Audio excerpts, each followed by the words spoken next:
வணக்கம்.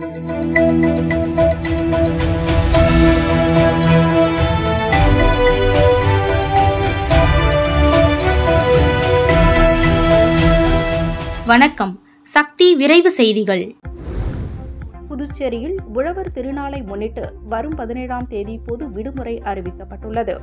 தமிழர் திருநாளான பொங்கல் பண்டிகையினையொட்டி வரும் 15, 16ஆம் தேதி விடுமுறை அளிக்கப்பட்டுள்ளது. இதற்கிடையே வரும் 17ஆம் தேதி உழவர் திருநாளை முன்னிட்டு புதுச்சேரி அரசு பொது விடுமுறை அளித்துள்ளது. இந்த விடுமுறையினை ஈடு செய்யும் வகையில் பிப்ரவரி 10ஆம் தேதி வேலை நாட்களாக அறிவிக்கப்பட்டுள்ளது. இதற்கான உத்தரவை அரசு சார்பு செயலர் கிரண் வெளியிட்டுள்ளார். புதுச்சேரியில் சிறுமியை வீட்டில் அடைத்து வைத்து பாலியல் வன்புணர்வு செய்த ரவுடிக்கு 10 ஆண்டுகள் சிறை தண்டனை விதித்து நீதிமன்றம் தீர்ப்பளித்துள்ளது. புதுச்சேரியை சேர்ந்த 16 வயது சிறுமி கடந்த 2018ஆம் ஆண்டு டிசம்பர் 9ஆம் தேதி வீட்டிலிருந்து மாயமானார். அவரது பெற்றோர் அளித்த புகாரின் பேரில் அரியங்குப்பம் காவல்துறையினர் கடத்தல் பிரிவில் வழக்கு பதிவு செய்து விசாரணை மேற்கொண்டு வந்தனர். இந்நிலையில் 4 நாட்கள் கழித்து சிறுமி வீடு திரும்பினார். அவரை விசாரித்ததில் அரியங்குப்பம் ராம்சிங் நகர் ரவுடி ராஜ் என்கின்ற ரமணா சிறுமியை திருமணம் செய்து கொள்வதாக ஆசை வார்த்தை கூறி வில்லியனூர் உத்திரவாகினிப்பேட் பகுதியில் உள்ள நண்பரின் வீட்டில் அடைத்து வைத்து பாலியல் வன்புணர்வு செய்தது தெரியவந்தது. அதன் பேரில் அரியங்குப்பம் காவல்துறையினர் ரவுடி ரமணாவை கைது செய்து சிறையில் அடைத்தனர். மேலும் அவர் மீது காவல்துறையினர் போக்சோ நீதிமன்றத்தில் வழக்கு தொடர்ந்தனர். இவ்வழக்கில் அரசு தரப்பில் வழக்கறிஞர் பச்சையப்பன் ஆஜரானார். வழக்கை விசாரணை செய்த நீதிபதி சோபனா தேவி தீர்ப்பு வழங்கினார். அதில் குற்றம் சாட்டப்பட்ட ராஜ் என்கின்ற ரமணாவிற்கு போக்சோ பிரிவில் 10 ஆண்டுகள் கடுங்காவல் தண்டனை, சிறுமி கடத்தலுக்கு 3 ஆண்டுகள் கடுங்காவல் தண்டனையும், சட்ட விரோதமாக அடைத்து வைத்ததற்கு 2 ஆண்டுகள் கடுங்காவல் தண்டனையும், ரூபாய் 4000 அபராதம் விதித்தும் தீர்ப்பு கூறினார்.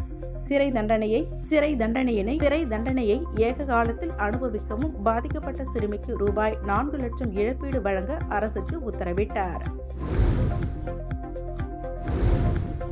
புதுவையில் நடைபெற்ற 56வது பொன்விழா புதுவை மாநில கபடி சாம்பியன்ஷிப் போட்டியில் வெற்றி பெற்ற பெண்கள் அணியினருக்கு துணைநிலை ஆளுநர் தமிழிசை சவுந்தரராஜன் பரிசுகள் வழங்கி பாராட்டினார். புதுச்சேரி உப்பளம் ராஜீவ்காந்தி உள் விளையாட்டு அரங்கத்தில் 56வது பொன்விழா புதுவை மாநில கபடி சாம்பியன்ஷிப் 2024 பெண்களுக்கான இறுதிப் போட்டிகள் உப்பளம் ராஜீவ்காந்தி உள் விளையாட்டு அரங்கத்தில் நடைபெற்றது. போட்டியினை துணைநிலை ஆளுநர் தமிழிசை சவுந்தரராஜன் துவக்கி வைத்தார். தொடர்ந்து விழாவில் பேசிய துணைநிலை ஆளுநர் தமிழிசை சவுந்தரராஜன் மாநில கபடி போட்டியில் முதல் 2 இடங்களில் வெற்றி பெற்றவர்களுக்கு தனது சொந்த நிதியிலிருந்து ரூபாய் 15,000 அளிப்பதாகவும் விளையாட்டு வீரர்களுக்கு புதுவை அரசு என்றும் துணையாக இருக்கும் என்றும் கூறினார். மேலும் மாநிலத்தில் துணைநிலை ஆளுநர் என்ற அடிப்படையில் தானும் உறுதுணையாக இருப்பேன் என்ற தொடர்ச்சியாக போட்டியில் வெற்றி பெற்ற பெண்கள் அணியினருக்கு பரிசுகள் வழங்கி பாராட்டினார். மின் கட்டண உயர்வை கண்டித்து காரைக்காலில் SDBI கட்சியினர் மெழுகுவர்த்தி ஏந்தி கண்டன ஆர்ப்பாட்டத்தில் ஈடுபட்டனர். புதுச்சேரி அரசு தொடர்ந்து மின் கட்டணத்தை உயர்த்துவதை நிறுத்த வேண்டும், ப்ரீபெய்டு மின் மீட்டர் பொருத்தும் பணியினை கைவிட வேண்டும், விவசாயிகளுக்கு இலவசமாக வழங்கும் மின்சாரத்திற்கு வரி விதிக்கும் விதமாக மின் மீட்டர் பொருத்துவதை நிறுத்த வேண்டும், மின்துறை ஊழியர்களின் பல்வேறு கோரிக்கைகளை புதுச்சேரி அரசு நிறைவேற்ற வேண்டும் என்பன உள்ளிட்ட பல்வேறு கோரிக்கைகளை நிறைவேற்ற வலியுறுத்தி SDBI கட்சி சார்பில் காரைக்காலில் மெழுகுவர்த்தி ஏந்தி கண்டன ஆர்ப்பாட்டம் நடைபெற்றது. மாவட்ட தலைவர் அப்துல் ரஹ்மான் தலைமையில் நடைபெற்ற இந்த கண்டன ஆர்ப்பாட்டத்தில் மாநில பொதுச் செயலாளர் சுல்தான் கவுஸ் கண்டன உரையாற்றினார். புதுச்சேரி அரசிற்கு எதிராகவும் புதுச்சேரி மின்துறையினை கண்டித்தும் பல்வேறு கோரிக்கைகளை நிறைவேற்ற வலியுறுத்தியும் கண்டன முழக்கங்களை எழுப்பி பெண்கள் உள்ளிட்ட 100க்கும் மேற்பட்டோர் கண்டன ஆர்ப்பாட்டத்தில் ஈடுபட்டனர். புதுச்சேரி ராஜீவ்காந்தி மகளிர் மற்றும் குழந்தைகள் மருத்துவமனையில் பணியாற்றும் ஊழியர்கள் ஒன்றிணைந்து சூரிய பொங்கல் வைத்து வழிபாடு செய்தனர். தமிழர் திருநாளாம் பொங்கல் திருநாள் புதுச்சேரியில் வெகு விமர்சையாக கொண்டாடப்பட்டு வருகின்றது. அரசு அலுவலகங்களில் ஜனவரி 14ஆம் தேதி முதல் விடுமுறை என்பதால் ஜனவரி 13ஆம் தேதியே பல்வேறு அலுவலகங்களில் பொங்கல் கொண்டாடப்பட்டது.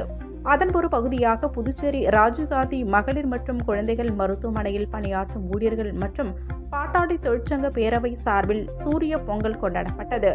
மருத்துவமனை வளாகத்தில் உள்ள நாகலிங்கேஸ்வரர் ஆலயத்தின் முன்பு கரும்புகள் வைக்கப்பட்டு பொங்கல் வைத்து பெண்கள் பொங்கலோ பொங்கல் என சூரிய பொங்கல் வைத்து அனைவருக்கும் பொங்கல் இனிப்புகளை கொடுத்து கொண்டாடி மகிழ்ந்தனர். இதில் மருத்துவமனை அதிகாரிகள், ஊழியர்கள் பலரும் கலந்து கொண்டனர்.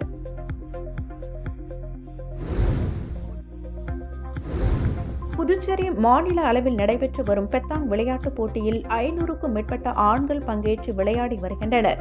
பெத்தாங் விளையாட்டு பிரான்ஸ் நாட்டில் 1907ஆம் ஆண்டு அறிமுகப்படுத்தப்பட்டது. மேலும் உலக அளவில் 100க்கும் மேற்பட்ட நாடுகளில் பெத்தாங் விளையாட்டு விளையாடப்பட்டு வரும் நிலையில் பிரெஞ்சு கலாச்சாரம் கொண்ட புதுச்சேரியில் இந்த விளையாட்டு மிகவும் பிரபலமானது. இந்நிலையில் புதுச்சேரி மாநில அளவில் 2 நாட்கள் நடைபெறும் பெத்தாங் போட்டி உழவர்கரை அரசு பள்ளி விளையாட்டு மைதானத்தில் தொடங்கியது. புதுச்சேரி கார்கில் விளையாட்டுக் கழகம் சார்பில் தொடங்கப்பட்ட இந்த போட்டியில் சிறப்பு விருந்தினராக கலந்து கொண்ட அரியாங்குப்பம் தொகுதி சட்டமன்ற உறுப்பினர் தக்ஷணாமூர்த்தி, புதுச்சேரி ஜெய்ஹிந்த் பவுண்டேஷன் நிறுவனர் லட்சுமி நாராயணன், ரஷ்ய நாட்டின் பெத்தாங் சங்க தலைவர் அலெக்சாண்டர் கொமராவா ஆகியோர் விளையாட்டுக் கழகத்தின் கொடியினை ஏற்றி வைத்தனர். தொடர்ந்து பெத்தாங் விளையாட்டு போட்டியினை துவக்கி வைத்தனர். தொடர்ந்து இப்போட்டியில் புதுச்சேரியில் உள்ள 40 கிளப்களைச் சேர்ந்த 282க்கும் மேற்பட்ட அணிகள் பங்கேற்று விளையாடி வருகின்றனர். தொடர்ந்து போட்டியில் கலந்து கொண்ட அணி வீரர்களுக்கு நினைவு பரிசுகள் வழங்கி கௌரவிக்கப்பட்டது. மேலும் இப்போட்டியில் வெற்றி பெறும் அணிகளுக்கும் ரொக்க பரிசு மற்றும் கோப்பை வழங்கப்பட உள்ளது. வில்லியனூர் சட்டமன்ற தொகுதிக்குட்பட்ட வி மணவெளி பகுதியில் அமைக்கப்பட்டுள்ள புதிய மின்மாற்றியினை மக்கள் பயன்பாட்டிற்காக எதிர்க்கட்சித் தலைவர் சிவா இயக்கி துவக்கி வைத்தார்.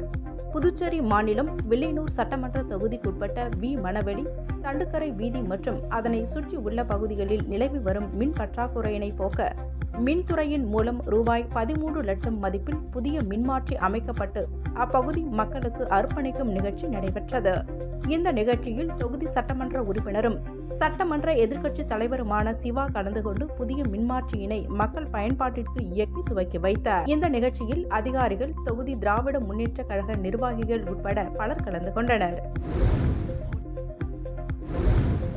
புதுச்சேரி சட்டத்துறை செயலாளராக மாவட்ட நீதிபதி சத்தியமூர்த்தி நியமிக்கப்பட்டுள்ளார். புதுச்சேரி துணைநிலை ஆளுநர் தமிழிசை சவுந்தரராஜன் ஒப்புதல்படி தமிழக மாவட்ட நீதிபதி டாக்டர் LS சத்தியமூர்த்தி புதுச்சேரி அரசின் சட்டத்துறை செயலராக நியமிக்கப்பட்டுள்ளார். இதற்கான ஆணையினை தலைமை செயலர் ராஜு வர்மா வெளியிட்டுள்ளார்.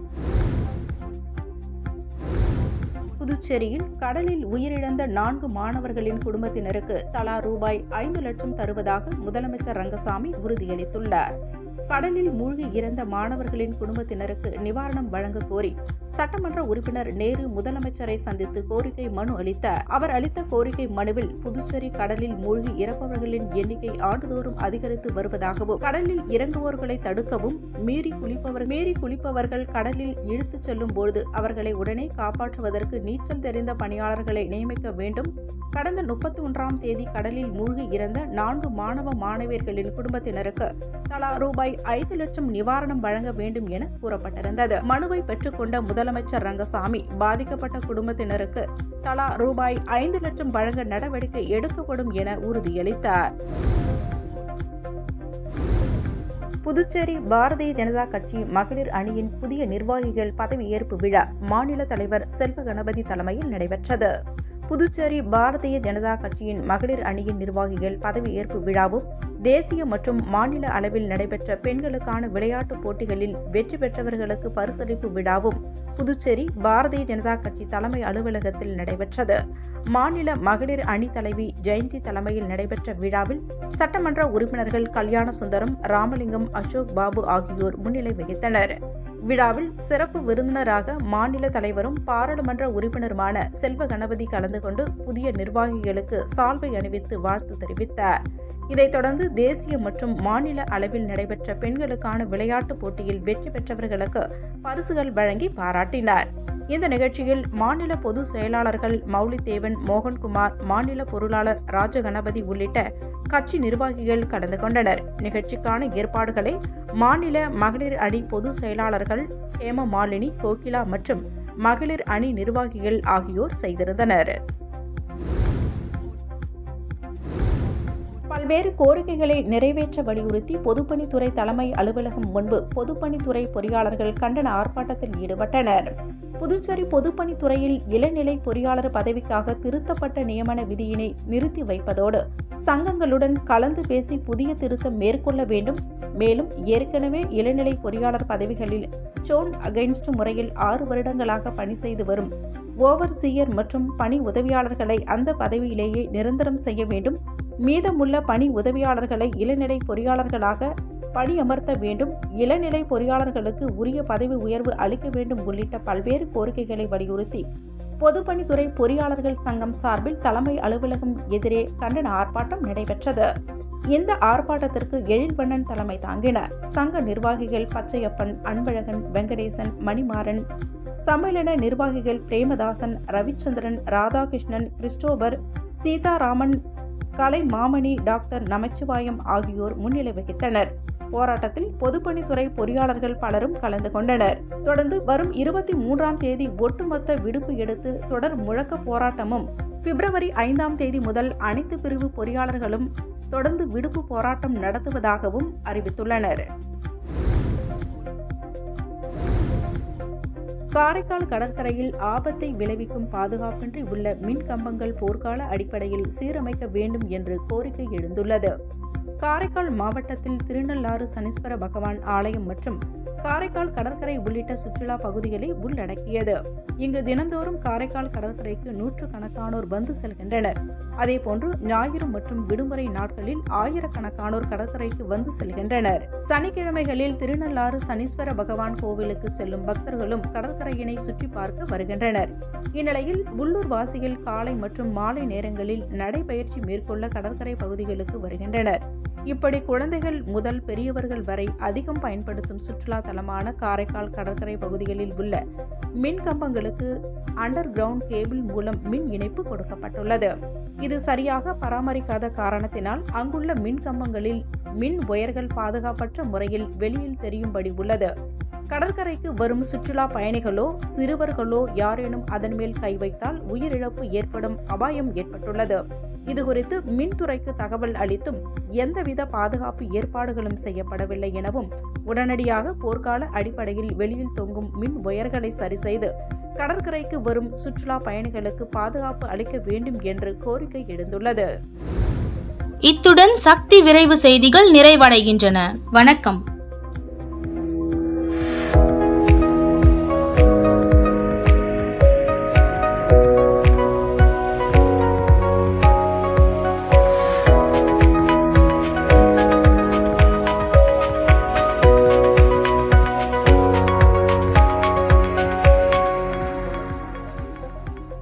உங்கள் சக்தி செய்திகளை உடனுக்குடன் தெரிந்து கொள்ள சக்தி சேனல் புதுச்சேரி யூடியூப் சேனலை சப்ஸ்கிரைப் செய்து கொள்ளுங்கள். மறக்காமல் பெல் பட்டனையும் கிளிக் பண்ணுங்க.